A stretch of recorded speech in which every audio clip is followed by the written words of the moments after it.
Hello, मैं हूं हरप्रीत। आज हम बात करेंगे पेरेंट्स के बारे में। हम अक्सर रिकवरी के लिए अपने बच्चे की कंडीशन जानना चाहते हैं कि हमारे बच्चा कौन सी कैटेगरी में फॉल करता है, उसे माइल्ड ऑटिज़म है, मॉडरेट है या सीवियर है। इसके अलावा हम भरोसा करते हैं थेरेपीज़ पर कि बच्चे को कौन सी हम बेस्ट थेरेपी दें जिससे कि हमारा बच्चा आउटग्रो कर सके ऑटिज़म से।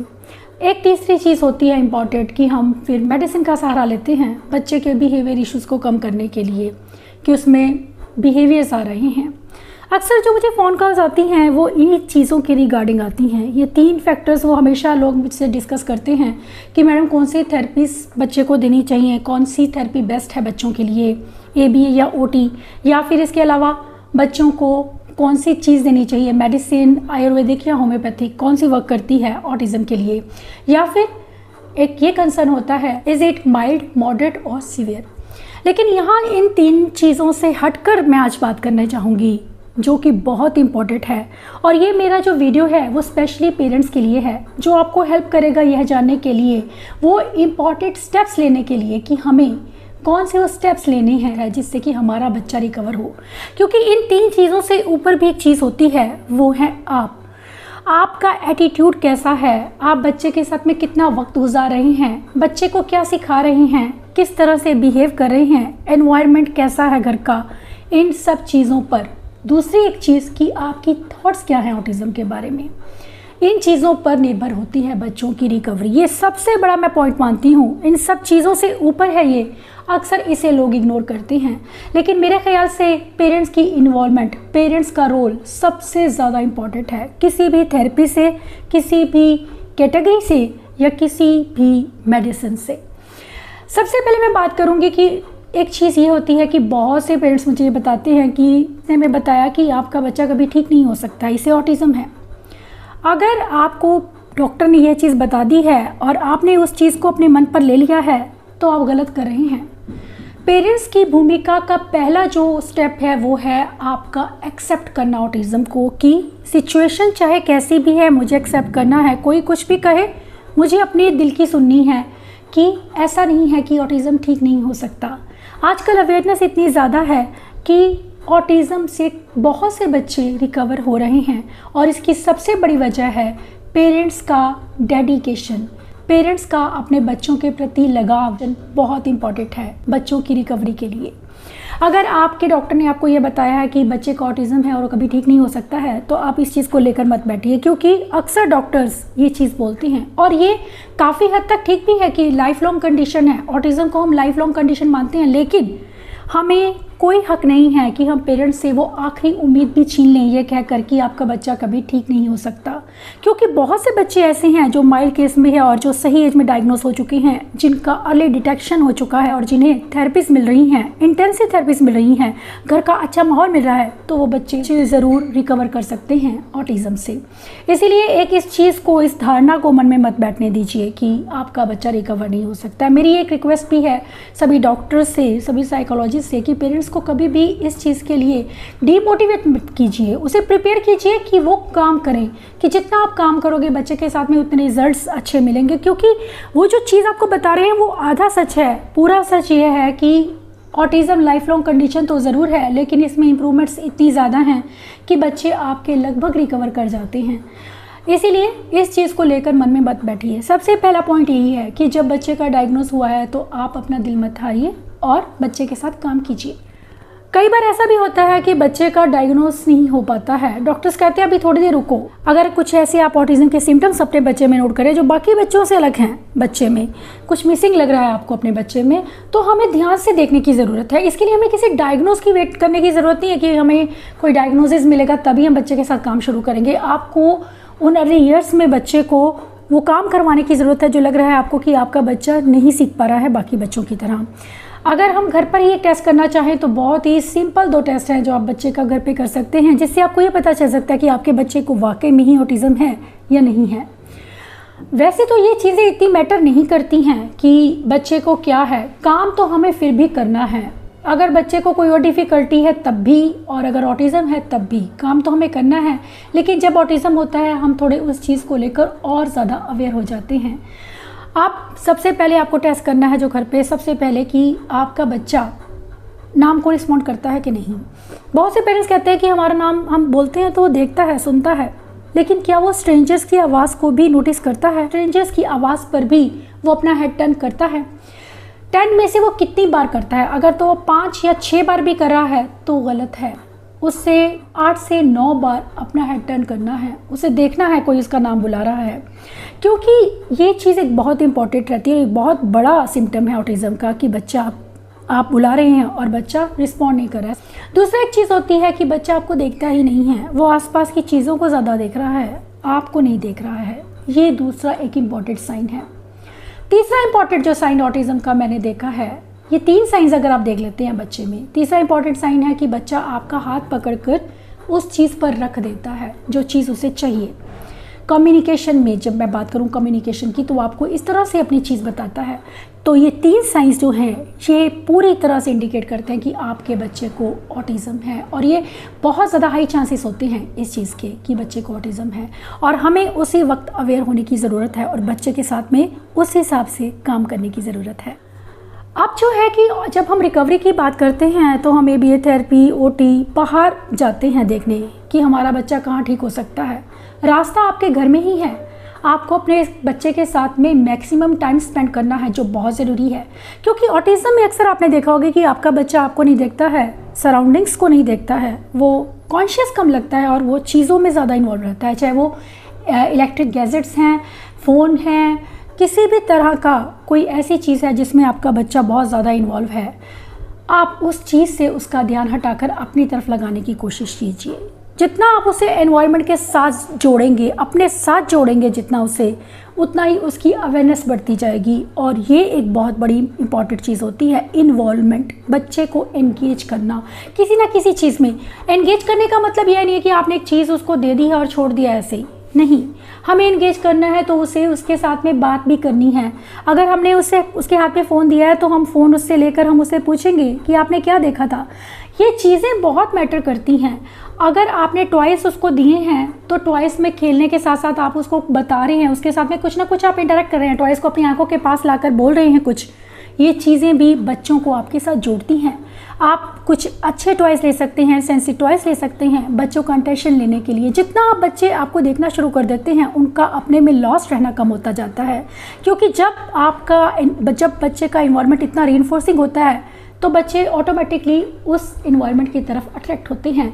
आप अपना बिहेवियर इस तरह से रखिए कि बच्चे आपको देखने पर मजबूर हो जाएं, और बच्चे जब आपको देखते हैं तो वो अपनी दुनिया में खोना बंद कर देते हैं। वो दुनिया जो ऑटिज़म की दुनिया है, जिसमें बच्चे लॉस्ट होकर कुछ भी नहीं सीख पाते हैं, और जिसका आउटकम ये रहता है कि बच्चों में स्टीमिंग जैसे बिहेवियर, सेल्फ टॉक, लाफिंग, ये जो चीज़ें हैं ये आनी शुरू हो जाती हैं।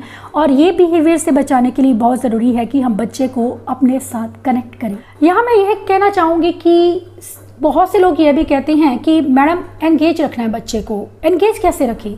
लेकिन यहाँ कहना चाहूँगी कि एंगेज रखना ही काफ़ी नहीं है, बच्चे को सिखाना बहुत ज़रूरी है। आप 24 घंटे बच्चे को एंगेज रखिए। मैं गुरजोत को, जब गुरजोत छोटा था, बहुत हाइपर था, तो मैं उसे जब किचन में काम करती थी तो मैं उसे स्लैब पर बिठा देती थी। वो बहुत छोटा था, स्लैब पर बिठाकर उसे बीच बीच में बोलते रहना, बातें करते रहना। वो स्लैब पर बैठकर बहुत एंजॉय करता था। मैं उससे चाहती नहीं थी कि मैं उसे फ्री छोड़ूँ। मुझे था कि अगर मैं उसे फ्री छोड़ूंगी तो वो इधर उधर दौड़ता रहेगा, और उससे उसका बिहेवियर और जो उसकी हाइपर एक्टिविटी है मैं देखती थी कि वो बढ़ती है। इस वजह से मैंने उसे अपने पास बिठाना शुरू किया। ये चीज़ें जो हैं, आप अपने बच्चे को मैक्सिमम उसके साथ है, मैक्सिमम टाइम, और उससे इंटरेक्ट करने की कोशिश कर रहे हैं, बहुत बड़ी चीज़ है। इसके अलावा एक चीज़ आपको और ऐड करनी है, वो है लर्निंग। 2 से 3 घंटे बच्चे को की लर्निंग के लिए ज़रूर दीजिए। लोग कहते हैं कि हम एंगेज रखना चाहते हैं, एंगेज कर लीजिए बच्चा ठीक हो जाएगा। ऐसा नहीं होता है। सिर्फ एंगेज रखने से बच्चा ठीक नहीं होता है, क्योंकि बच्चों को सिर्फ ध्यान देने में प्रॉब्लम नहीं है, उनको कुछ फाइन मोटर डिफ़िकल्टीज़ हैं। पेंसिल ही पकड़ सकते हैं तो हमें हाथ पकड़ कर उन्हें सिखाना है। अगर बच्चा बोलना नहीं जानता तो हमें उसे बोलना सिखाना है कि किस तरह से बोलना है। ये सब चीज़ें बच्चे को सिखानी ज़रूरी हैं। जब तक हम बच्चे में कुछ इनपुट नहीं डाल रहे हैं तो हम आउटकम एक्सपेक्ट नहीं कर सकते हैं। ये चीज़ बहुत इंपॉर्टेंट है कि आप बच्चे को ज़्यादातर टाइम टाइम आप एंगेज रखिए, लेकिन 2 से 3 घंटे दिन में ऐसे होने चाहिए जिसमें आप अपने बच्चे को कुछ ना कुछ सिखाने की कोशिश करेंगे। चाहे वो आई कांटेक्ट पे काम करना है, बच्चे को रीडिंग राइटिंग सिखानी है, स्पीच पर काम करना है, या कोई और कॉग्निटिव स्किल सिखाने हैं, एकेडमिक भी सिखाना है, तो ये सब चीज़ें हम तभी कर पाते हैं जब हम बच्चे के साथ में आराम से बैठकर बात करें। जहाँ हम कोई काम नहीं कर रहे हैं, किचन का कोई काम नहीं कर रहे हैं, बच्चे को हम अनडिवाइडेड अटेंशन दे रहे हैं, उस टाइम पर आपके बच्चे बहुत अच्छा लर्न करते हैं। और आप बच्चे को जब एंगेज रखने के साथ साथ कोशिश करिए कि एंगेज रहे, क्योंकि जब बच्चे थेरेपिस्ट पे जाते हैं तो हम अक्सर सिर्फ थेरेपिस्ट पर ही छोड़ देते हैं बच्चों को, और घर में जब बच्चे आते हैं तो वो सारा टाइम फ्री घूमते रहते हैं। अक्सर हम नहीं जानते हैं कि हमें अपने बच्चे के साथ कैसे काम करना है, कैसे उसे एंगेज रखना है। बच्चे थेरेपी सेंटर में बात मानते हैं, लेकिन घर पर पेरेंट्स की बात नहीं मानते हैं। बच्चे आपकी बात माने, इसके लिए बहुत ज़रूरी है घर पर ही उनके साथ काम करना, ताकि उन्हें आपकी बात मानने की आदत बने। और ये जब आप बच्चे के साथ 2 या 3 घंटे स्पेंड करते हैं तो आप अपने बच्चे को बहुत बेहतर जान पाते हैं और उसके साथ काम भी कर पाते हैं। इसके साथ ही एक जो नेक्स्ट चीज़ होती है वो बहुत इम्पॉर्टेंट है कि आप बच्चों को जो स्कूल में भेजते हैं, स्कूल में अपने बच्चों को बिल्कुल मत भेजिए, स्पेशली स्टार्टिंग में। जब आपका बच्चा बहुत छोटा है, वो बिल्कुल देखता ही नहीं है, बैठता भी नहीं है, ऐसे में स्कूल में भेजने से आप बच्चे में उन बिहेवियर्स को उसको ऑटिज़म की तरफ धकेल रहे हैं, मैं ये कहूँगी।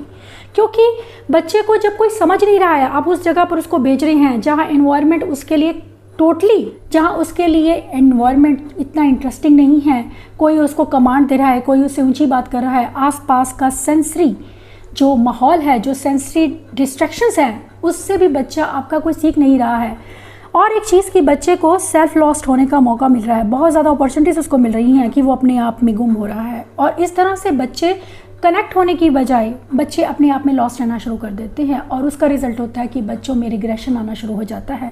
आप जो बच्चों पर काम करते हैं, जो उन पर मेहनत करते हैं, वो सब कहीं ना कहीं खो जाती है जब आप बच्चे को 3 या 4 घंटे स्कूल में भेज देते हैं, जहाँ बच्चे को कोई अटेंशन नहीं मिल रहा है, जहाँ बच्चे को कुछ सिखाया नहीं जा रहा है, जहाँ आपका बच्चा ठीक से बैठ नहीं पा रहा है और आसपास का माहौल उसको इतना पसंद नहीं है।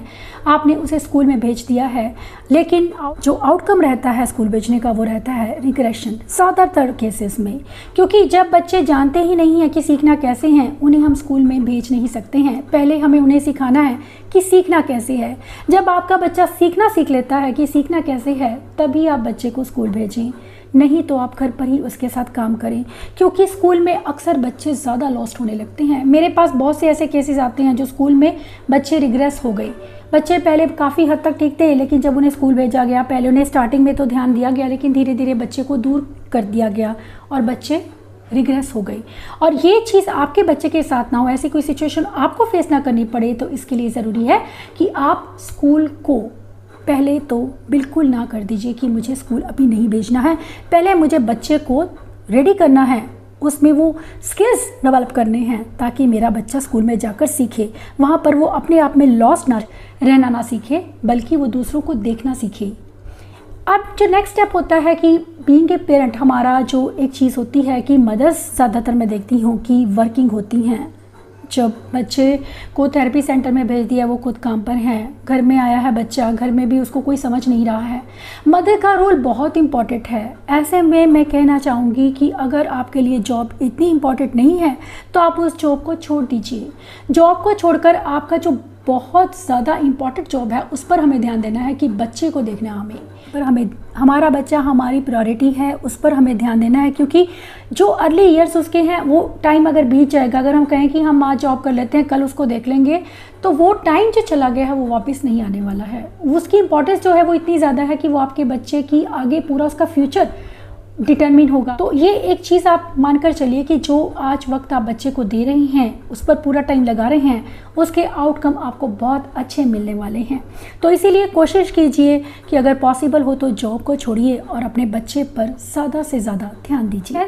हम अक्सर कहते हैं कि हमारे बच्चे ओटी ले रहे हैं, स्पीच थेरेपी ले रहे हैं या एबीए ले रहे हैं, तो वहाँ पर जो बच्चे को स्टिमुलेशन मिल रहा है वो मिल रहा है 40 मिनट्स का। 40 मिनट्स में भी आपका बच्चा वहाँ पर सिर्फ 10 to 15 मिनट्स ही इन्वॉल्व होता है। अंदाज़ा लगा सकते हैं कि हमारे बच्चे वहाँ पर कितना लर्न कर पा रहे हैं।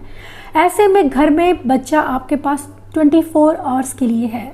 आप जितना चाहे बच्चे को काम करवा सकते हैं, उसे इन्वॉल्व रख सकते हैं, उसके साथ घर पे प्लान लीजिए, होम प्लान लीजिए और घर पर काम कीजिए, गाइडलाइंस लीजिए। इससे आपके बच्चे में जो इम्प्रूवमेंट होगी वो रिमार्केबल होगी, विजिबल होगी और आप उसे महसूस कर पाएंगे। क्योंकि ज़्यादातर केसेस में क्या होता है कि बच्चे थेरेपी सेंटर तो जा रहे हैं लेकिन आउटकम कुछ भी नहीं आ रहा है। ऐसे में थेरेपिस्ट की कोई इम्पोर्टेंस नहीं है, उस थेरेपी का कोई फ़ायदा नहीं है जिससे आपका बच्चा सीख नहीं रहा है। ऐसे में आपको घर पर ही बच्चों को सिखाने की ज़रूरत है और वो सभी थेरेपिस्ट जो उसे चाहिए आप घर पर आराम से दे सकते हैं। चाहे मैं यहाँ बात करूँ स्पीच थेरेपी की या फिर आप वीडियोस देखिए यूट्यूब पर या आप होम प्लान लीजिए, आपको बहुत ज़्यादा उससे फ़ायदा होगा। आप समझ पाएंगे कि घर पर क्या करवाना है और कैसे करवाना है। मैंने बहुत से पेरेंट्स को देखा है कि पेरेंट्स अक्सर बच्चों को बुलवाने पर जोर देते हैं। उन्हें लगता है कि सिर्फ एक स्पीच इशू है और कोई इशू बच्चे को है ही नहीं, जबकि स्पीच आउटकम होता है कुछ डिफरेंट डिफ़िकल्टीज़ का जो बच्चे के अंदर हैं। आप उन डिफ़िकल्टीज़ को समझ नहीं पाते हैं और सिर्फ स्पीच पर ही ध्यान देते हैं और इसका रिज़ल्ट यह होता है कि बच्चे बोलना तो सीख जाते हैं लेकिन उस भाषा को, स्पीच को कहाँ पर, वर्ड्स को कहाँ यूज़ करना है वह नहीं सीख पाते हैं। ऐसे में बहुत ज़रूरी है बच्चों की ओवरऑल डेवलपमेंट पर काम करना, उनकी समझ पर काम करना, उनकी रिसेप्टिव लैंग्वेज पर काम करना, उनकी एक्सप्रेसिव के साथ साथ उनकी रिसेप्टिव पर, उनकी अंडरस्टैंडिंग पर, उनकी थिंकिंग पर, उनके कंसंट्रेशन पर, उनके सेंस इश्यूज़ पर। इन सभी चीज़ों को ध्यान में रखकर अगर हम काम करते हैं, बच्चे को ओटी देते हैं या ABA और साथ में स्पीच थेरेपी, ये सब चीज़ें मिलकर बच्चों को रिकवर कर सकती हैं। सिर्फ एक थेरेपी ही काफ़ी नहीं है। इसके अलावा एक इम्पॉर्टेंट, जो बहुत इंपॉर्टेंट चीज़ होती है वो है आपके घर का एनवायरनमेंट कैसा है। बच्चे का एनवायरनमेंट उस हिसाब से रखिए कि आपके बच्चे में बिहेवियर इश्यूज़ कम से कम हो। स्कूल के बारे में यहाँ पर मैं एक चीज़ शेयर करना चाहूँगी कि मुझे एक मदर का फ़ोन आया था जिन्होंने मुझे कहा कि घर पर तो बच्चा बहुत अच्छा बिहेव करता है लेकिन स्कूल में जाकर वो बहुत गलत बिहेव करता है। इसका मतलब क्या है? इसका मतलब यह है कि आप घर पर तो उसे सही से जिस तरह भी है आप अपने बच्चे को समझ के काम करें लेकिन स्कूल में उसे कोई समझ ही नहीं रहा है। वहाँ पर उन्होंने मुझे बताया, मदर ने मुझे बताया कि वहाँ पर बच्चा टेंट्रम थ्रो करता है तो उसे चॉकलेट दे दी जाती है ताकि वो चुप हो जाए, शांत हो जाए। अगर वो शाउट करता है तो उसे कुछ ना कुछ खाने के लिए दे दिया जाता है। टिफ़िन टाइम से पहले दे दिया जाता है अगर वो शाउट करता है। तो इस तरह से बच्चा जब टेंट्रम्स थ्रो करता है तो बच्चे को चीज़ें दे दी जाती हैं। ऐसे में बच्चों का बिहेवियर और इंक्रीज़ होता है और बिहेवियर इश्यूज़ बच्चों में आने शुरू हो जाते हैं स्कूल के माहौल की वजह से। याद रखिए यहाँ पर आपका बच्चा कुछ सीख नहीं रहा है, यहाँ पर आपका बच्चा रिग्रेस हो रहा है, उसमें बिहेवियर इश्यूज़ आ रहे हैं। डिसिप्लिन में रखना बच्चों को बहुत ज़रूरी है, उन्हें डिसिप्लिन सिखाना ज़रूरी है। जब हम बात करते हैं बच्चों की रिकवरी की, उन्हें इंडिपेंडेंट बनाना ज़रूरी है। अगर हम बच्चों की ज़िद को इसी तरह से पूरा करते जाएंगे तो हम चीज़ों को और ज़्यादा ख़राब कर रहे हैं। हमें बच्चों के साथ में एक बैलेंस्ड वे में काम करना है कि हमारे बच्चे हमारे साथ पॉजिटिवली जुड़े, लेकिन साथ ही उन्हें सही और गलत के बारे में बताना भी बहुत ज़रूरी है। अगर हम इन चीज़ों का ध्यान रखते हैं तो बच्चे ज़रूर आउटगो कर जाते हैं ऑटिज़म से। एक और इम्पॉर्टेंट चीज़ होती है कि घर का माहौल कैसा है, एक्सेप्टेंस कितनी है। अगर आपने उस चीज़ को, उस कंडीशन को एक्सेप्ट कर लिया है और आप लगातार बच्चे के साथ कोशिश कर रहे हैं, घर में सभी मेंबर्स का एटीट्यूड बच्चे के साथ में पॉजिटिव है, कोई उसके साथ मिसबिहेव नहीं कर रहा है या कोई उसको डांट नहीं रहा है उसकी चीज़ों के लिए, ये सब चीज़ें भी बच्चों के लिए बहुत ही ज़्यादा उनकी रिकवरी में कंट्रीब्यूट करती हैं। हमें बच्चों को अगर पूरी तरह से रिकवर करना है तो इन सभी पॉइंट्स को जो मैंने आपको बताए हैं, पेरेंट्स का रोल आप समझ ही गए होंगे कि कितना इम्पॉर्टेंट है बच्चों की रिकवरी के लिए। कोई और उन्हें ऑटिज़म से बाहर नहीं निकाल पाएगा जो आप कर सकते हैं अपने बच्चे के लिए। तो इसीलिए मेरा ये एक मैसेज है आप पेरेंट्स के लिए कि आप बच्चों पर मैक्सिमम ध्यान दें, उनके साथ मैक्सिमम काम करें। हो सके तो अपने दूसरों से उम्मीद मत रखिए, अपने आप से उम्मीद रखिए और विश्वास रखिए कि आप अपने बच्चे के लिए सब कुछ कर सकते हैं। आशा करती हूँ कि ये वीडियो आपको हेल्प करेगा बच्चों की रिकवरी में।